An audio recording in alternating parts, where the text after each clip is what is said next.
اللہ تبارک و تعالی جل مجد الکریم کی حمد و ثنا حضور پر نور شافی یوم النشور صلی اللہ علیہ وآلہ وبارک وسلم کی ذات والا صفات پہ ہدیہ درود و سلام کے بعد مالک و خالق کے حضور التجا ہے وہ ہم سب کا مل بیٹھنا، آنا جانا، سننا سنانا، پڑھنا پڑھانا قبول فرمائے۔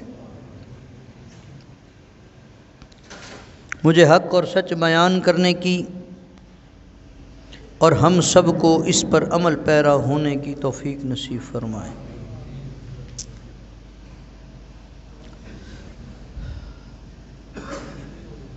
عزیزان گرامی قدر، شدت سے جن لمحات کا انتظار تھا وہ لمحے ہمارے بہت قریب آ گئے۔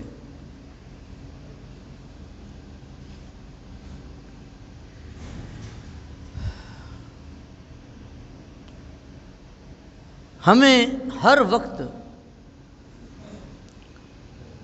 دو دشمنوں سے سامنا رہتا ہے،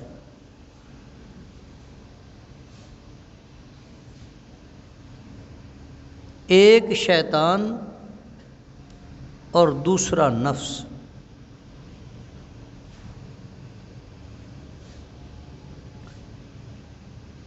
شیطان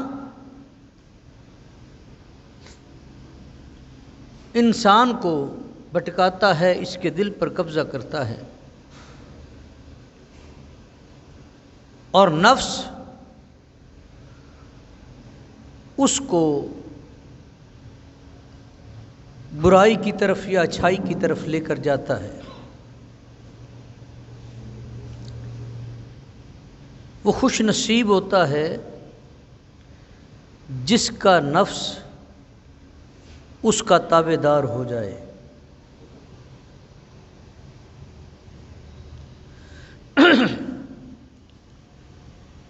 ایک سوال پیدا ہوتا ہے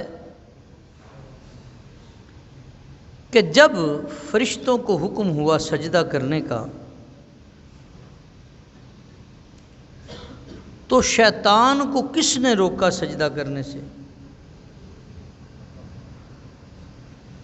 ہمیں تو روکتا ہے شیطان نیکی کے کام سے، اللہ کے احکامات کی بجا آوری سے۔ ہمیں کون روکتا ہے؟ شیطان۔ بھئی شیطان سے پہلے کون شیطان تھا جس نے شیطان کو سجدہ کرنے سے روکا؟ تو میرا بھائی، شیطان کو جس نے سجدہ کرنے سے روکا یہ اس کا نفس تھا،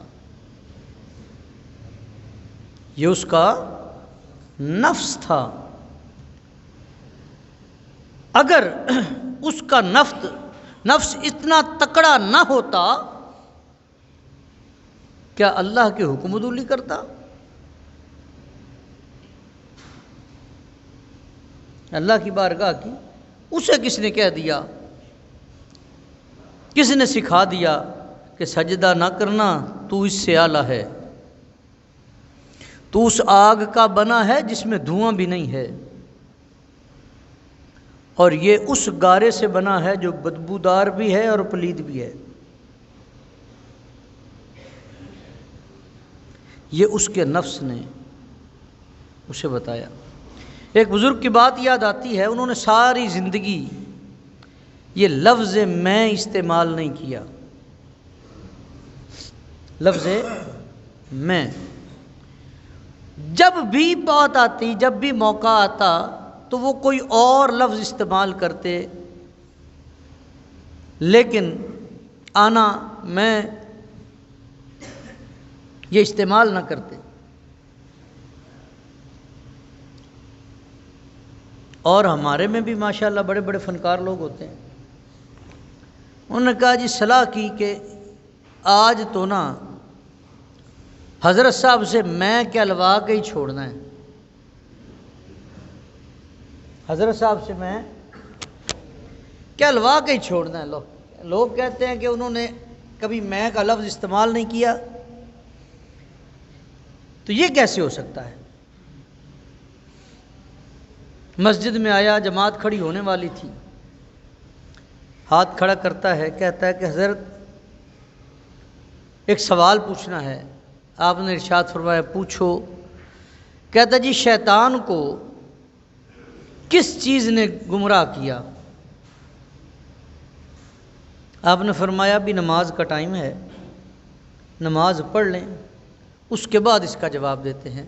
انہوں نے کہا اب تو حضرت صاحب کو میں کہنا ہی پڑے گا کہ شیطان میں آ گیا تھا۔ تو سلام پھرا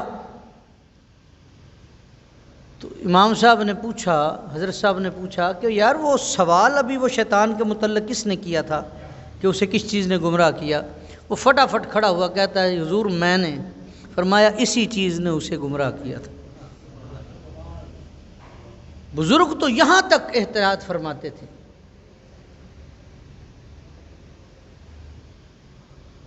وہ شیطان کا نفس ہی تھا جس نے رب کی حکم عدولی پر ہمارے ساتھ دو دشمن ہیں۔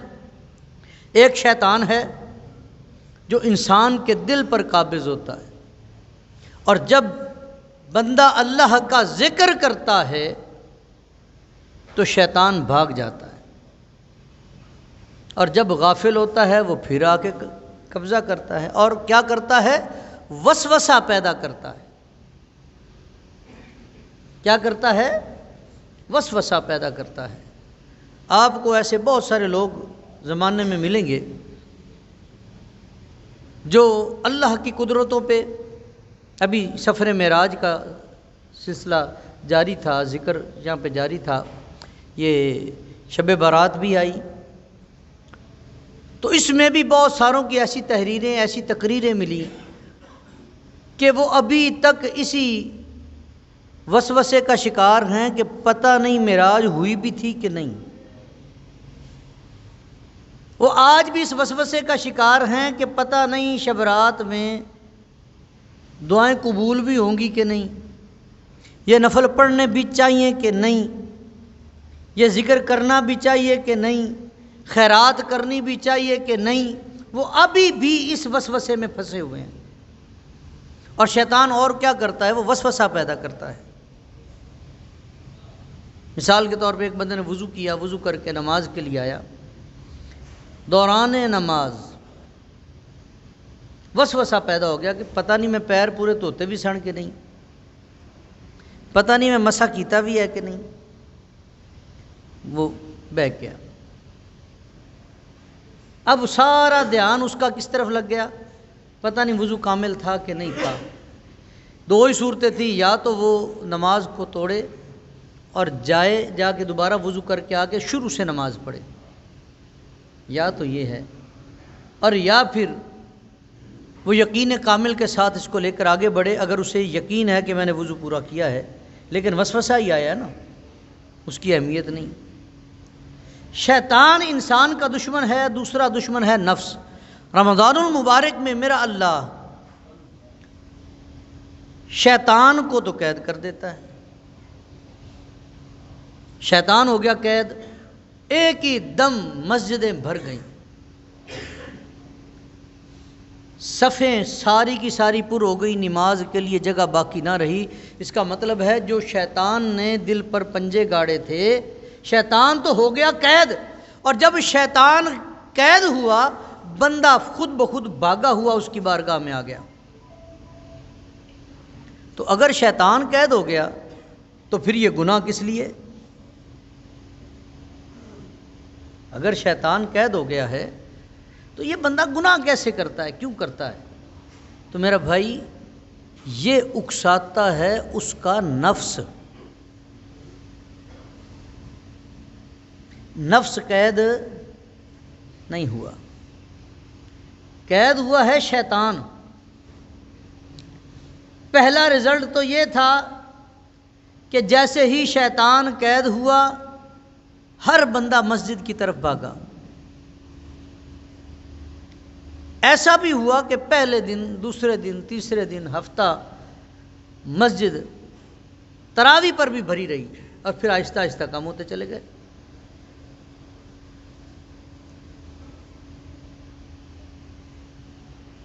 شیطان تو وسوسہ پیدا کرتا ہے، لیکن میرے ہاتھ گناہ کر رہے ہیں، میری آنکھیں گناہ کر رہی ہیں، میرے پاؤں گناہ کر رہے ہیں، میری زبان گناہ کر رہی ہے، میرے کان گناہ کر رہے ہیں، یہ وہ عادات ہیں جو نفس کی وجہ سے میرے وجود پر حکمرانی کر رہی ہیں۔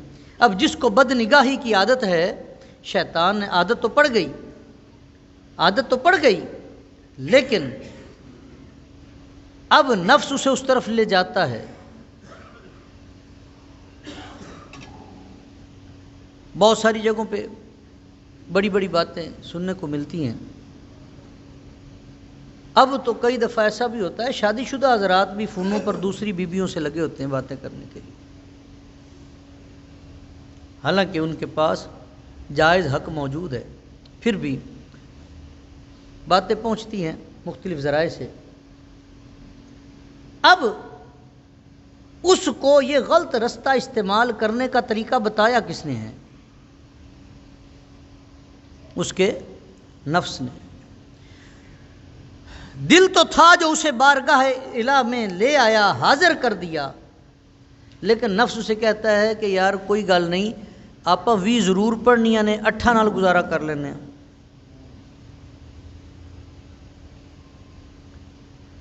حکم تو یہ ہے کہ مسجد میں دیر تک رہو، جلدی جاؤ، دیر سے نکلو۔ ابھی جمعہ کی نماز مکمل ہوگی نا، تو دروازے پر جنہوں نے باہر جانا ہے اس انداز میں رش ہوگا کہ کندھے سے کندھا ٹکرا رہا ہوگا اور ایک دوسرے کے ساتھ دھکم پیل کرتے ہوئے وہ باہر نکلیں گے، جس طرح قیدی قید سے آزاد ہوتا ہے۔ حکم تھا کہ بازار میں یہ تاجروں کے لیے نہیں ہے، تاجر نے تو جا کے تجارت کرنی ہے، اس نے بیٹھنا ہے، اپنی دکان کھولنی ہے۔ عام بندے کے لیے بات ہوئی کہ بازار میں دیر سے جاؤ، جلدی آؤ۔ ہم کیا کرتے ہیں کہ یار ایسا کرتے ہیں بھی اس سے بھی ریٹ لے لیا ہے، 10 دکانوں 20 سے اور بھی ریٹ لے لیں گے، اور گھومتے گھماتے جہاں پہ کام آدھے گھنٹے کا تھا ہم نے 4 گھنٹے میں مکمل کیا۔ یہ ہمیں اس طرف لے جانے والا کون ہے؟ جب پتہ ہے فلاں جگہ سے میری ضرورت کی چیز مل جائے گی، اسے چاہیے تھا وہاں جاتا، اگر وہاں نہیں بات بنی تو پھر کسی اور پہ جاتا اور لے کے واپس آ جاتا۔ یہ اتنی دیر بازار میں رہا۔ خاص طور پہ خواتین کے لیے حکم ہے کہ بازار میں مت نکلیں۔ سب سے زیادہ ہمارے بازار بھرے ہی خواتین کے ساتھ ہے۔ کسی کے گھر میں شادی بیاہ ہو، وہ جو مسجد میں کھڑے ہو کر کئی دفعہ امام صاحب کو بھی ٹوک کے کھڑے ہو جاتے ہیں، جی جناب تسی یہ ڈھول ڈمکے تے کیوں نہیں تقریر کرتے؟ بینڈ واجے تے تمہیں تقریر کرنی چاہیے، مزارات تے یہ ڈھول وجدے نے جا کے، ایک قوالی ہوندی ہے، تمہیں تقریر کر کے لوگوں کو روکنا چاہیے۔ لیکن جب اپنے گھر میں میں ان کے لیے کوئی دلیل پیش نہیں کر رہا، وہ علیحدہ مسئلہ ہے۔ میں بات صرف سمجھا رہا ہوں کہ جب اپنے گھر شادی بیاہ ہوتا ہے تو تمام شرعی حدود کو پامال کرتے ہوئے گزر جاتے ہیں۔ تو بھائی بتائے گا کون پھر تمہیں؟ جس مرضی بندے کو، چھوٹے بچے کو کھڑا کریں یا بڑے کو، کسی سے پوچھیں کہ کیا گھر میں ناچ گانا درست ہے؟ کیا باہر سے بارات آئے تو بچیوں کا کھڑے ہو کر پھول نچھاور کرنا ان غیر محرم مردوں پر درست ہے؟ ہر کوئی کہے گا نہیں۔ لیکن جب بات آئی اپنے عمل کی تو نفس نے مجبور کر دیا، انہوں نے کہا نہیں جی نہیں، برات آ رہی ہے، بچیوں کو کھڑا کرو پھول دے کر۔ یہ پھر دودھ پلائی کی رسم ہو رہی ہے، وہ دولہا غیر محرم ہے، وہ دولہا غیر محرم ہے، لیکن میرا نفس مجھے ان باتوں کے لیے اکسا رہا ہے، ان باتوں کے لیے اکسا رہا ہے۔ عزیزان گرامی قدر، یہ 2 دشمن ہیں جن میں سے ایک تو رمضان المبارک میں خود قید ہو جاتا ہے، دوسرے کو قید کرنا پڑتا ہے۔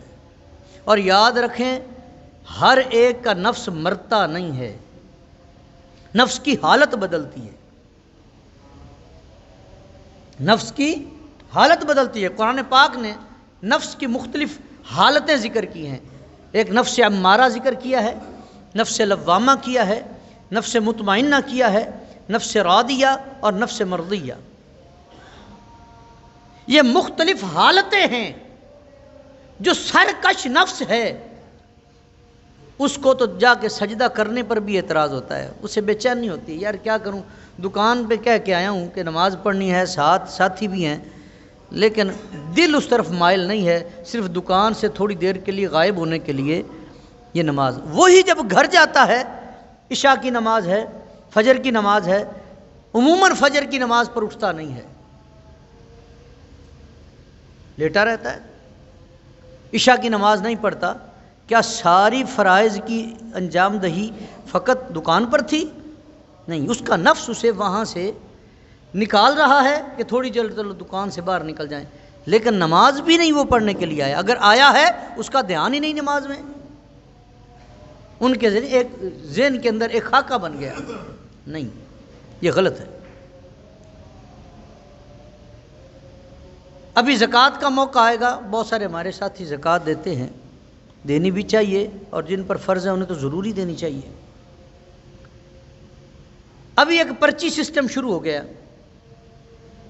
ابھی رمضان المبارک شروع نہیں ہوا، آئی ڈی کارڈ اکٹھے کیے جا رہے ہیں، ٹیلی فون نمبرز اکٹھے کیے جا رہے ہیں، اور اس کے بعد کیا ہوگا کہ فون کیا جائے گا ان کے گھر میں کہ جی آپ فلاں جگہ پہ آ کے اپنا راشن وصول کر لیں۔ اب ہو سکتا ہے اس گھر میں کوئی مرد راشن لانے والا ہی نہ ہو۔ اب یہ کام دوسرا شروع ہو گیا، یار میں پورا سال کیا کرتا رہا 11 ماہ، کیا مجھے یہ سمجھ نہ آئی اتنے وقت میں کہ میں نے زکوٰۃ دینی ہے؟ میں ان جگہوں کا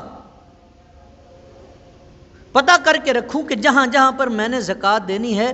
اب رمضان المبارک شروع ہو رہا تھا تو اگر کسی کو راشن دینا ہے تو اس کے گھر میں خاموشی سے راشن پہنچ جائے۔ یہاں پہ ہمارے ایک ساتھی ہیں، شاید اس وقت بیٹھے ہوں گے، انہوں نے پچھلے دنوں میسج کیا کہ حضرت صاحب ایک مجھے یہ میسج آ رہا ہے کہ جی میں نے گھر کا کرایہ دینا ہے تو آپ زکوٰۃ کے پیسے ہمیں دیں، تو مجھے کیا کرنا چاہیے؟ میں نے کہا جی 2 ہی طریقے ہیں۔ صحیح طریقہ تو یہ ہے آپ واقعی پتہ کریں کہ کیا وہ مستحق ہے، ان کے گھر میں کوئی کمانے والا ہے کہ نہیں، کیا صورتحال ہے، اس کے مطابق اس کا ایک پہلی بات تو فیصلہ ہوگا۔ دوسرے نمبر پہ 11 ماہ کرایہ کون دیتا رہا؟ جو اس 12ویں ماہ میں کرایہ دیا جانا ہے، آپ جب اس کی تلاش کے لیے نکلیں گے آگے سے کچھ بھی ملے گا نہیں، بہت کم، الا ماشاءاللہ کوئی ایک آدھ ایسا بندہ ہوگا جو باقاعدہ حقدار ہے۔ یہاں پہ کئی ساتھی اس بات کے گواہ بھی ہیں۔ یہاں پہ اگر کسی کو کہیں نا تمہیں کام پہ لگواتے ہیں، جو باہر سوال کرنے والے آتے ہیں، جیسے ہی نماز ہوئی انہوں نے پتہ نہیں نماز پڑھی ہے کہ نہیں، اگر پڑھی بھی ہے تو باقی ابھی نماز پڑھنا باقی تھی، اس نے فوراً کھڑے ہو کے اپنا پیغام سنایا، پیغام سنانے کے بعد دوڑ کے مسجد سے باہر نکلا اور وہاں کھڑا ہو گیا کہ مجھے آپ آ کے دیں۔ کیا اس کا پوری نماز میں دھیان نماز میں ہی ہوگا اگر اس نے پڑھی؟ اگر اس نے نہیں پڑھی تو ابھی تو سلام، یار اب نے بھی دعا کرنی ہے، جس طرح ہمارا سنیوں کا طریقہ کار ہے سارا نماز پڑھنے کا، تو وہ فوراً آپ کو اپنا، اس نے نہیں دیکھا کہ یہ کلمہ شریف کا ذکر کر رہے ہیں، یہ دعا مانگ رہے ہیں، اس نے اپنا پیغام سنایا چلا گیا۔ یہ طریقہ غلط ہے، یہ قطعاً غلط ہے طریقہ۔ اپنے دروازے پر زکوٰۃ آپ پر فرض ہے، ان پر نہیں، آپ پر دینا فرض ہے نا، تو آپ اس کے لیے ان جگہوں کا انتخاب کریں جہاں پر آپ زکوٰۃ دیں اور صحیح معنوں میں وہاں پہ زکوٰۃ ادا ہو جائے۔ اگر آپ کے پاس اتنا پیسہ موجود ہے، آپ یا 2-4 ساتھی مل جائیں، کسی ایک بندے کو اس سے کاروبار کروائیں اور اس کی نگرانی کریں، اگلے سال وہ آپ کے ساتھ کھڑا ہو زکوٰۃ دینے والوں میں۔ اسلام نے یہ منظر پیش کیا ہے۔ اور سید کو زکوٰۃ نہیں لگتی، مسجد کو زکوٰۃ نہیں لگتی، سید کو اور مسجد کو۔ مدارس میں آپ زکوٰۃ دے سکتے ہیں، یتیم خانوں میں دے سکتے ہیں، غرباء میں دے سکتے ہیں، اور افضل ہے کہ آپ کا قریبی بہن بھائی، والدین کو آپ زکوٰۃ نہیں دے سکتے، اپنی اولاد کو زکوٰۃ نہیں دے سکتے، لیکن آپ کا کوئی قریبی بھائی، آپ کا عزیز رشتہ دار کوئی ماڑا ہے تو آپ کی نظر بھی ہے، آپ کو پتہ بھی ہے اس کے گھر کے یہ حالات ہیں، تو یار اس کو کسی کام پر کھڑا کرو، مل کر اس کو کسی کام پر کھڑا کرو، وہ آپ کی زکوٰۃ بھی ادا ہو جائے گی، اور ساتھ میں اسے بتانا ہے یہ زکوٰۃ کے پیسے ہیں، اور ساتھ وہ ساری زندگی آپ کا شکریہ بھی ادا کرتا رہے گا کہ یار اس نے مجھے پاؤں پر کھڑا کیا ہے۔ تو عزیزان گرامی قدر انشاءاللہ رمضان المبارک کا سلسلہ آگے چلتا رہے گا، اس کے اوپر بات ہوتی رہے گی۔ دعا ہے اللہ ہم سب کو عمل کی توفیق عطا فرمائے۔